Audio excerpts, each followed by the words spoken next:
As COVID-19 cases decrease, COVID-19 vaccination rates are continuing to climb in BC, to date marking more than 1 million in the province with 2 doses.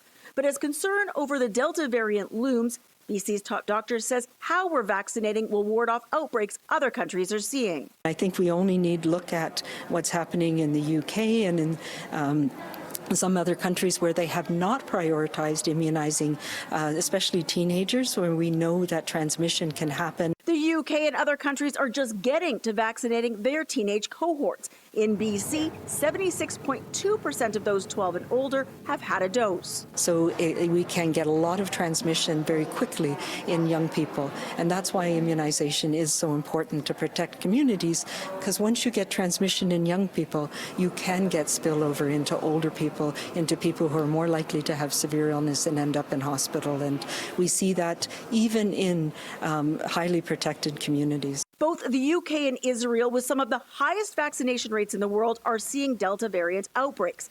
But even as BC has nearly 78% of those 18 plus with at least a dose, there are areas where the uptake is lower.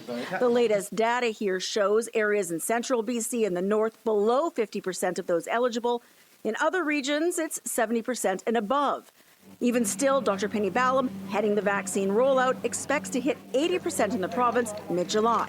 The better the coverage, the easier to halt transmissions. That's why we're not going to stop at 80%. We're going to be changing our tactics to try and make sure we can, as Dr. Ballum likes to say, continue the ground game and find people. But there will be cases even in vaccinated people. As of the end of May, COVID rate in BC of those unvaccinated was 86 per 100,000. After dose 1, that went down to about 29 per 100,000, and a week after dose 2 is a 15 per 100,000. So really an 80% decrease in risk after having your 2 doses of vaccine. So while we're doing well, Dr. Henry says we're not out of the woods, and everyone needs to make the last push to get everyone vaccinated. For City News in Victoria, I'm News 1130's Lisa Yuzda.